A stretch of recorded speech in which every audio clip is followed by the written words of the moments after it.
Banking, the greatest scam on earth. Thomas Jefferson said, "I believe that banking institutions are more dangerous to our liberties than standing armies. If the American people ever allow private banks to control the issue of their currency, the banks will deprive the people of all property until their children wake up homeless on the continent their fathers conquered." Jefferson's warning is already here. 40 million Americans are living on food stamps. Millions more are now homeless, living in tents, all because of one institution, the Federal Reserve System. The Federal Reserve is a group of private bankers who have stolen the money creation process from the American people. Most people still believe the Fed is an agency of the government working in our best interests. It is not. There is no greater form of evil in the world today, so let's explore the banking scam. None of us have ever been taught anything about money. The reason is to prevent us from learning the truth that money is a trick and money is a trap. When solving any crime, there's a universal truth: follow the money, but with the banking scam, follow it backwards. Where does money come from? The world's money supply is always growing. Where does all the new money keep coming from? Money comes from privately controlled global banks like the Federal Reserve System. They create money every day, which increases the world's money supply. Because all banks are either owned or controlled by private bankers, the real question is, how do private bankers create new money? And the answer is they create it out of thin air. Bankers create money out of nothing. They make it up. It is a fiction. Wow. Godlike power to create something of value out of nothing. A stroke of a keyboard and money is created. In fact, only 3% of the world's money is even in the form of bills and coins, which means 97% of all money in the world is just numbers typed on a computer screen. This is part one of the banking scam. Money is created out of nothing. The second part of the scam is this phony money is issued as debt. What is debt exactly? Well, when you consider we work our whole lives to pay it off, you could say debt is slavery. But whose debt is this phony money? It's our debt, all of it. It's our debt when we use credit cards, we get student loans, borrow money for mortgages, all bank borrowing. And it's our debt, again, when the government borrows, which is each and every day. In today's world, money is debt, and debt is money, and don't forget the interest charges. Money equals debt, and debt equals slavery. Therefore, money equals slavery. Our monetary system is a carefully concealed system of slavery. Why? Because our government can create the same money for free with no interest charges, just like they used to, as the Founding Fathers designed it inside the United States Constitution for our protection against private bankers. The third part of the banking scam is very evil. When bankers create money from nothing and issue it as debt, they only create the principal portion of the debt. They do not create the money for the future interest payments. There is not enough money in existence for all of us to make our interest payments. In fact, our money creation system is even mathematically impossible. Money issued by the banks, principal debt, does not equal the money demanded back to the banks, principal plus interest. We are forced to play a game of musical chairs to see who can make their debt repayments. This guarantees a world of bankruptcy, competition, and scarcity of money.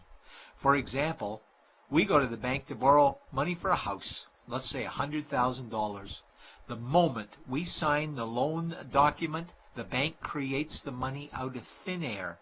A $100,000 debit gets registered for us and a $100,000 secured credit for them. Then one of two things happens. Either we give the bank 30 years of labor making house payments totaling $300,000 for the original $100,000 we borrowed, or the bank takes our house.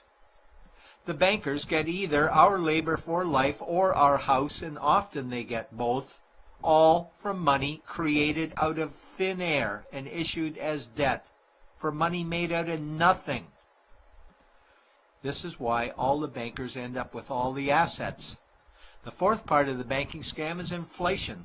People think inflation is prices and costs increase. A better answer might be the value of our money always goes down.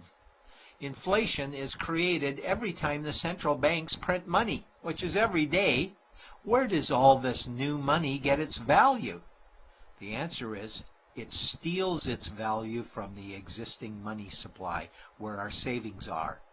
Our savings are disappearing because of the new money they're printing. If money creation was in balance with goods and services, there would be no inflation. Prices would stay the same. But the reality is banks always print money, driving prices ever higher, which steals the value of our savings, making them disappear. Since the private bankers created the private Federal Reserve in 1913, the United States dollar has lost 97 cents in purchasing power.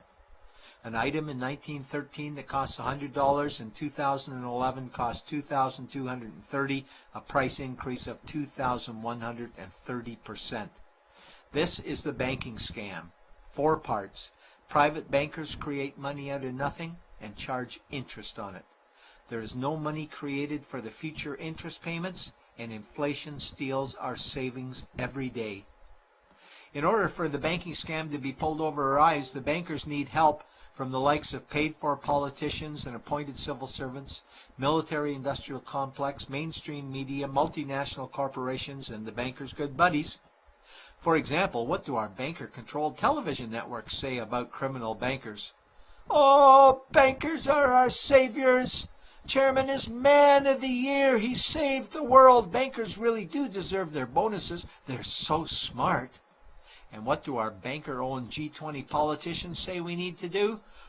That we must save our banking system, and now we need austerity measures, like increasing existing taxes and bringing in new taxes, cutting our social programs, including education and health care, stealing from our pension plans while increasing the retirement age, keeping us working for more years at lower wages while placing our children and grandchildren in debt and servitude for their future lives.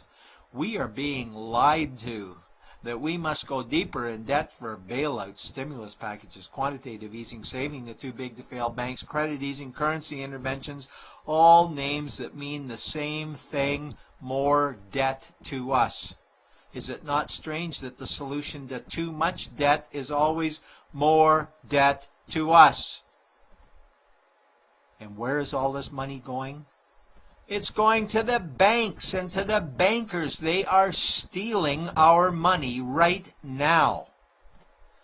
0.1% of the world's population owns 2/3 of the world's wealth. This means that 99.99% of the world's population own less than 1/3 of the wealth, a decreasing amount because these guys are stealing it.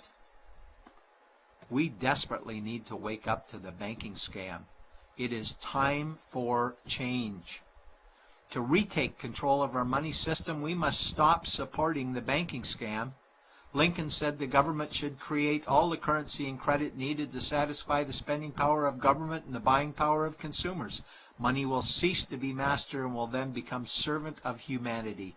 And Jefferson said the issuing power of money should be taken from the banks and restored to the people to whom it properly belongs. It's a pyramid scheme. And we, the people, are the bottom layers of the banking pyramid. Without our support, the banking scam collapses. We have to do it ourselves. Wake up, get active, wake others. Remove our money from the bank. Buy gold and silver coins. Get out of debt. Rip up your credit cards. These actions will bring down the banking scam. Only vote for politicians who support debt-free money, or run for office yourself, and turn off mainstream media to search for the truth while you still can. And support every effort to end the Federal Reserve System and all the privately owned central banks.